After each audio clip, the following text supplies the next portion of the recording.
আল্লাহ আজ্জা জাল্লা মানুষের সম্পর্কে বলেন, তিনি এই শুক্রাণু নিয়েছেন এবং তিনি সেখানে তাকদীর করেছেন আপনি কতটা লম্বা হবেন, আপনার গায়ের রং কি হবে, আপনার দুটি চোখই ভালো হবে কিনা, আপনার স্বাদ কেমন হবে, আপনি কোন ভাষায় কথা বলবেন, আপনি কতটা মেধাবী হবেন, আপনার ব্রেনের কোন কোন অংশ বেশি ব্যবহৃত হবে, আপনি কতদিন বাঁচবেন, আপনি কি খাবেন, আপনি কখন খাবেন, আপনার কি কি রোগ হবে, আপনি কি সুস্থ হবেন কিনা, আপনার বাবা মা কারা হবে, আপনার সন্তান সন্ততি কারা হবে, আপনি কি চাকরি করবেন, আপনি কিসে সময় কাটাবেন, আপনি কি ব্যবসা করবেন, আপনার কোন ব্যবসা ব্যর্থ হবে, এই সব কিছুই খুব সূক্ষ্মভাবে হিসেব করা হয়েছে যখন আপনি এমন ছিলেন, যখন আপনার অস্তিত্বই ছিল না।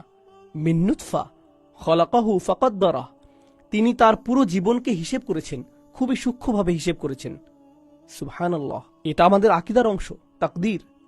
তাহলে আল্লাহ আজ্জা জাল্লা এই কাফেরকে বলছেন, তুমি তোমাকে ধ্বংস করেছো, তুমি কত অবলীলায় অস্বীকার করতে পারো, তুমি কোত্থেকে এসেছো সেটা একবার ভাবো।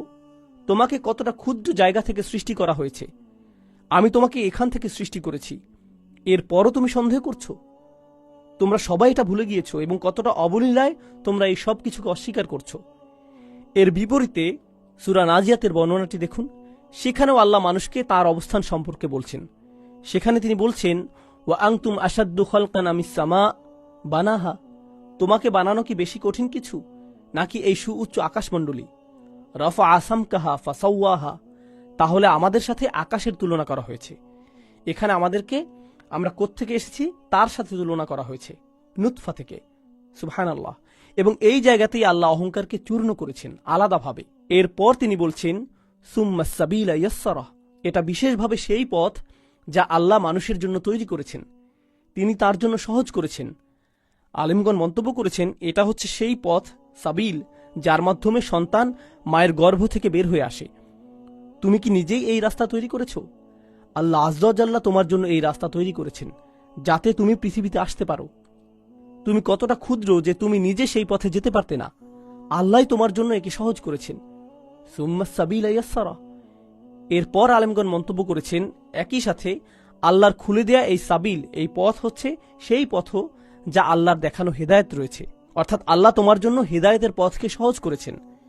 তিনি তোমাদেরকে নবীজির সাহচর্য দিয়েছেন, পরিষ্কার ওহী নাজিল করেছেন, খুব শক্তিশালী স্মরণিকা দিয়েছেন, তিনি তোমাদের মধ্যে সহজাত প্রবৃত্তি দিয়েছেন। এই হেদায়েতের পথে পৌঁছানোর জন্য কত কিছু আল্লাহ দিয়েছেন, অনেক কিছু আল্লাহ তোমার জন্য সহজ করে দিয়েছেন। এরপরও তুমি অস্বীকার করতে পারো? এত কিছুর পরেও এত অবলীলায় তুমি সবকিছুকে অস্বীকার করে জীবনে পথ চলছো যেন কিছুই হয়নি।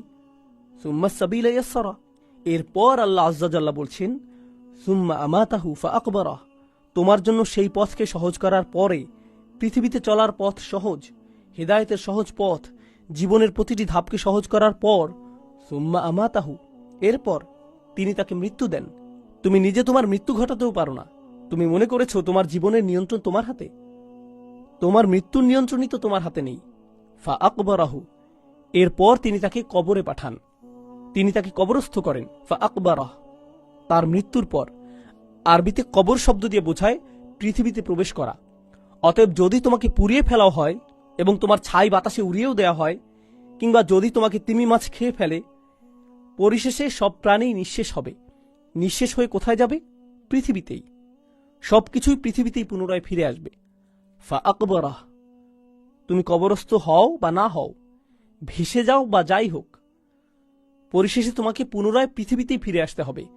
তাহলে তুমি নোংরা কিছু থেকে পৃথিবীতে এসেছিলে, নুতফা, এমন কিছু যা তুমি তোমার কাপড় থেকে মুছে ফেলো, ময়লা। ফাআকবারাহু, আল্লাহ মানুষকে এমন অবস্থার মধ্যে ফেলেছেন।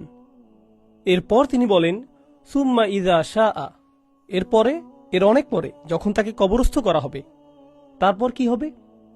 যখন তিনি চাইবেন। ইযা শাআ, শি'তুম নয়, যখন তুমি চাইবে তখন নয়, যখন তিনি চাইবেন। আনশারাহ, এটা ফেলে মাজি তাওকীদের জন্য, গুরুত্বারোপের জন্য, বা কি বলে এটাকে, দৃঢ় বিশ্বাস বা নিশ্চিতভাবেই। হ্যাঁ, শব্দটা হবে নিশ্চিতভাবেই। সুম্মা ইযা শাআ আনশারাহ, যখন তিনি চাইবেন, তিনি হঠাৎ করেই সবাইকে পুনরুত্থিত করবেন। এখানে ইযা শব্দটি দিয়ে সাথে সাথে বোঝাচ্ছে, সাথে সাথেই তিনি পুনরুত্থিত করবেন, কোনো ঘোষণা ছাড়াই। এই যে আমরা বড় হই, শিশু থেকে বয়স্ক হই একটা প্রক্রিয়ার মধ্য দিয়ে, কিন্তু আমাদের পুনরুত্থানের ক্ষেত্রে কি কোনো প্রক্রিয়া আছে? না, এটা সাথে সাথেই হবে। সুম্মা ইদা শাআ আনশারাহ, তাহলে এই সব কিছুর জন্য তিনি তোমাকে যে সময় দিয়েছেন, তাহলে সময় থাকতেই তুমি শুধরে যাও, কারণ সময় শেষ হয়ে আসছে। যখন তুমি শেষ হয়ে যাবে তিনি তোমাকে আবার পুনরুত্থিত করবেন। আরবি ভাষায় বিশেষ করে কোরআনে পুনরুত্থানের ব্যাপারে 3টা শব্দ ব্যবহৃত হয়। আহইয়া, কিছু মরে যাওয়া, এরপর আবার জীবন ফিরে পাওয়া। বাআসা শব্দটি দিয়ে 2টা জিনিস বোঝায়, কিছু জাগানো এবং তাকে সামনে এগিয়ে নিয়ে যাওয়া।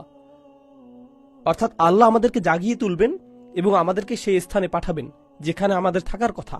নাসারা শব্দটির আক্ষরিক অর্থ হল কিছু ছড়িয়ে দেয়া, যেমন নাসার আল মাইয়িতু নুসরান, আরবিতে এমন একটা কথা আছে, অর্থাৎ ফসল তোলা হয়েছে। এর মানে হলো অবশিষ্ট অংশ জমিতে পড়ে রয়েছে, এগুলো আটি বাঁধা অবস্থায় নেই, ছড়িয়ে রয়েছে। আল্লাহ বলেন তিনি আপনাকে জাগিয়ে তুলবেন এবং ছড়িয়ে দিবেন, অর্থাৎ সকল মানুষ ছড়িয়ে ছিটিয়ে সেই ভূমিতে, সেই মাঠে একত্রিত হবে, হাসরের মাঠে, যেখানে আমাদের একত্রিত হবার কথা। সুবহানাল্লাহ। তো সুম্মা ইদা শাআ আনশারাহ, এরপর আল্লাহ আজ্জা ওয়া জাল্লা আবার বলছেন কাল্লা, কাল্লা, না, একদমই না। আল্লাহ নিশ্চিতভাবেই বলছেন এটা অবশ্যই সত্যি। কাল্লা লাম্মা ইয়াকদি মা আমারাহ, তার ন্যায় বিচার এখনো সম্পূর্ণ হয়নি, তিনি এখনো সম্পূর্ণ করেননি। আরবি ভাষায় কদা শব্দটি দিয়ে বোঝায় দায়িত্ব পালন করা, এমনভাবে দায়িত্ব পালন করা যাতে আপনার দায়িত্ব শেষ হয়ে যায়, আপনার কাজ শেষ। বুঝতে পারছেন? আপনার এই কাজটি করার কথা ছিল, আপনি করেছেন, আপনার কাজ শেষ, আপনার আর কোনো দায়িত্ব নেই। এটাই হচ্ছে কদা। বুঝছেন? তাহলে আল্লাহ তাআলা বলছেন মানুষ তার দায়িত্ব পালন করেনি এখন পর্যন্ত, অর্থাৎ মানবজাতি এই পৃথিবীতে এত বছর ধরে আছে, আর এত বছর ধরে মানুষ এখনো তার দায়িত্ব সম্পন্ন করেনি। লাম্মা, লাম নয় বরং লাম্মা, এখনো নয়। এখানে তারাজ্জি এসেছে, এর পরেও আশা আছে।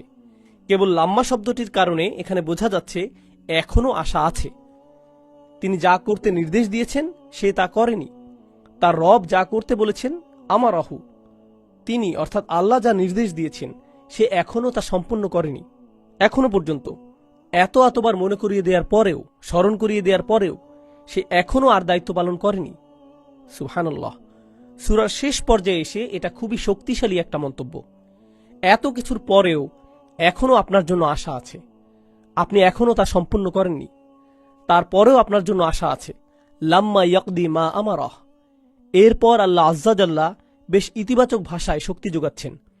যদি এত কিছু তোমাদের জন্য যথেষ্ট না হয়, তাহলে এই নাও তোমাদের জন্য আরো কিছু নির্দেশিকা। ফালইয়ানজুরিল ইনসানু ইলা তুআমিহি, তাহলে মানুষ খুব সূক্ষ্ম দৃষ্টিতে তার খাবারকে পর্যবেক্ষণ করুক, সত্যি সত্যি তার খাবারের দিকে তাকাক, খুব সতর্ক দৃষ্টিতে। আপনার প্লেটের খাবারের দিকে তাকিয়ে একটু চিন্তা করুন, আল্লাহ কেন চাচ্ছেন যে আপনি খাবারের দিকে তাকান? এটা মনে করিয়ে দেওয়ার জন্য যে আপনার দায়িত্ব আছে। কাল্লা লাম্মা ইয়াকদি মা আমারাহ ফালইয়ানজুরিল ইনসানু ইলা তুআমিহি, মানুষ এখনো সম্পন্ন করেনি, মানুষ এখনো তার দায়িত্ব সম্পন্ন করেনি যা আল্লাহ তাকে নির্দেশ দিয়েছেন। সে একবার যেন তার খাবারের দিকে তাকায়।